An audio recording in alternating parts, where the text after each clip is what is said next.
안녕하세요. 오늘은 7월 24일 수요일입니다. 다시 돌아오다. 예레미야 37장 1절부터 10절까지 말씀입니다.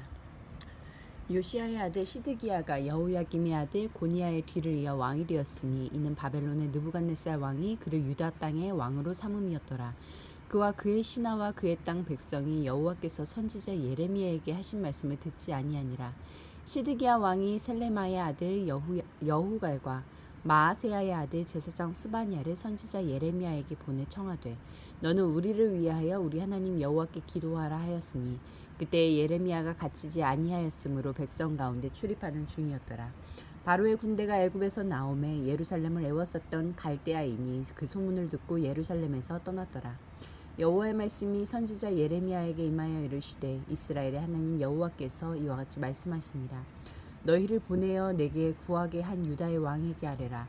너희를 도우려고 나왔던 바로의 군대는 자기 땅 애굽으로 돌아가겠고 갈대아인이 다시 와서 이 성을 쳐서 빼앗아 불사르리라.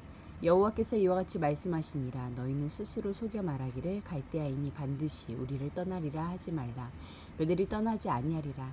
가령 너희가 너희를 치는 갈대아인의 온 군대를 쳐서 그 중에 부상자만 남긴다 할지라도 그들이 각기 장막에서 일어나 이 성을 불사르리라. 6절부터 8절까지 말씀에서 하나님은 어떤 분입니까?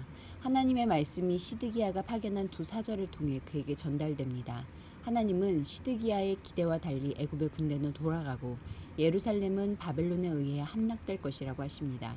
그들의 허망한 낙관론을 철저히 깨뜨리고 일시적인 호전에 들떠 상황을 오도하지 말라는 엄중한 경고입니다. 하나님의 뜻에 어긋나는 오만과 오판은 금물입니다.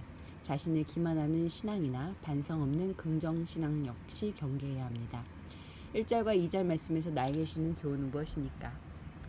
경고대로 바벨론에 의해 유다의 국군이 기울고 있습니다. 유다 왕이 침략국 바벨론의 총독 신세로 전락하고 그 어느 때보다 하나님의 말씀을 듣고 돌이켜야 하는 상황임에도 왕과 백성은 말씀을 듣지 않습니다.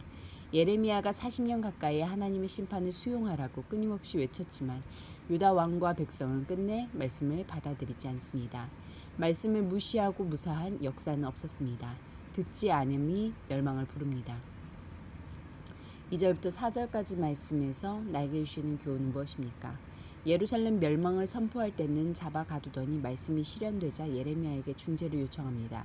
불순종으로 나라의 위기를 자초한 자들이 이제는 위기에서 벗어나기 위해 우리 하나님을 찾습니다. 하지만 말씀을 듣지 않는 기도는 가증하고 아쉬울 때만 찾는 하나님은 경외의 대상이 아닌 이용의 대상일 뿐입니다. 시온 불패의 거짓 신학도 문제지만 우리를 위해서만 존재하는 잘못된 신학은 더 큰 문제입니다. 문제가 사라지길 구하기보다 문제의 원인이 나 때문은 아닌지 돌아보는 것이 우선입니다. 9절과 10절 말씀에서 나에게 주시는 교훈은 무엇입니까? 바벨론 군대는 아주 떠난 것이 아니라 잠시 떠난 것입니다. 유다가 바벨론에 대항하여 아무리 용감하게 싸워도 함락은 기정사실입니다. 이것은 군사력의 문제가 아니라 하나님의 뜻이기 때문입니다. 그러니 허망한 낙관으로 스스로 속이기보다 현실을 정확히 직시하는 지혜가 필요합니다. 말씀을 통한 정직한 현실 인식이 없으면 미래에 대한 장밋빛 기대는 오히려 우리의 내일을 더욱더 절망적인 자리로 몰아넣을 수 있습니다. 기도하시겠습니다. 공동체를 위해서는 말씀을 존중하고 말씀을 통해 상황을 해석하는 지혜를 주소서. 열방을 위해서는 나이지리아 복음 선교협회에 등록된 159개 단체를 통해 약 15,600명의 선교사가 파송했다. 앞으로도 나이지리아 선교사들을 통해 아프리카와 중동 지역 곳곳에 선교의 문이 열리도록 함께 기도하시겠습니다.